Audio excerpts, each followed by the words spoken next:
Hello, welcome to part two of our layers series. Before I get too far into anything, what I want to do is I want to point out that this lovely image right here in front of you was created using some brushes provided by uh, a person called Midnight's Touch on DeviantArt. They provide a lot of really amazing Photoshop brushes. So if I go down to my Firefox here, you'll see we have the waterfalls brush page already opened right here, Midnight's Touch at deviantart.com. If you want to use these brushes inside of PaintShop Pro, contact the owner of these brushes, and they should be able to provide you with the actual images for the brushes, and then you can create your own custom brushes from those. All right, let's get back to my tutorial here. All right, what we're going to do is we're going to focus right here on the layers palette. If it's not currently available, you can come up here to your toolbar, click palettes, and select layers. You can hit the F8 key, or you can go to your view, palettes, and layers from there. Okay, this is just going to be a brief overview of what you see, what's currently there, because there are a lot of functions with layers that are layer specific, and we don't want to go into certain features before we've actually gone over the different types of layers. First things first, you're going to notice on each layer is you have a thumbnail of what the layer looks like. You also have a name for the layer. You have an icon telling you what type of layer it is. And if you hover over that, you'll get a larger thumbnail. But in this case, this is a raster layer. You can tell because of the transparent piece of paper on top of an opaque piece of paper. You also have these little eyeballs here. It's called the visibility toggle. This toggles a layer on and off. So you can make certain ones disappear if you're not sure you like them or not. Want to do stuff like that. All of these here are raster layers. When you first open up an image, however, I'll come over here to open. Let's select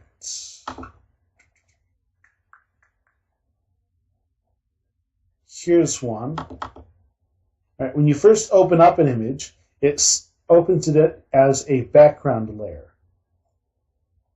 So if you want to make that a raster layer, what you have to do is you have to right-click, go Promote Background Layer, and it turns it into a raster for you. Okay.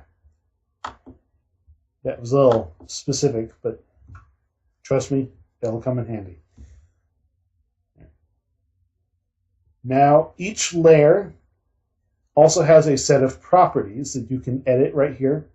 You get your opacity. You have your linking sets. We'll get into those when we get into linking sets. You have your transparency lock, which prevents you from drawing in any transparent areas. So you can only draw on something that actually exists. You have your layer effects visibility. We'll get into that when we get into layer effects. And then you have your blend mode. This is how layers interact with each other. More specifically, how this interacts with all the layers underneath it. Darken, which is what this is currently set to, allows all of the darkest pixels to show through on the image.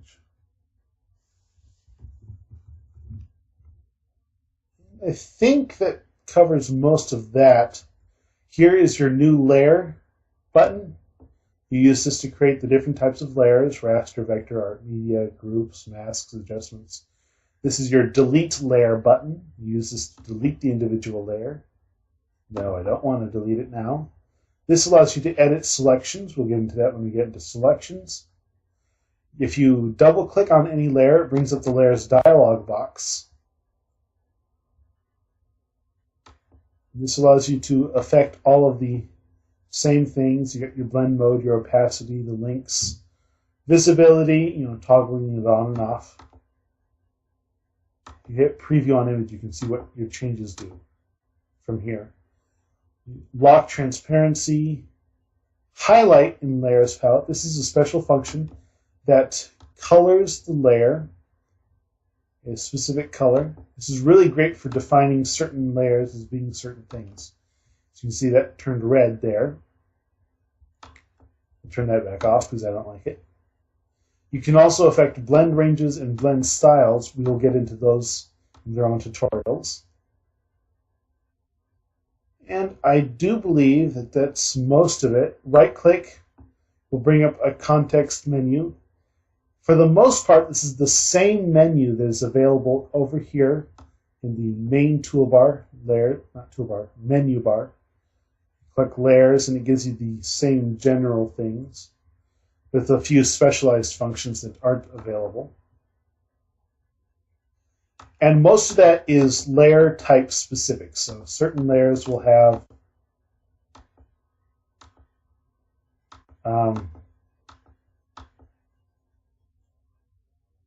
certain layers will have certain options available to you. So we'll get into those as we get into the individual layers, but that's the layers palette for the most part. Also, you can grab and move layers around. Where the layer moves depends on that little black line that appears. So if you click and you drag to move the layer up and down. Also, make sure that whenever you're working on a layer, you have to have the layer selected. It's represented by this lighter version of the box. So when the layer is selected, that's the layer you're working on. Very, very important. I can't tell you how many times I've been working on one layer and I forgot to select the new layer before continuing my work. It's terrible. So remember that. Active layer. And that should be it.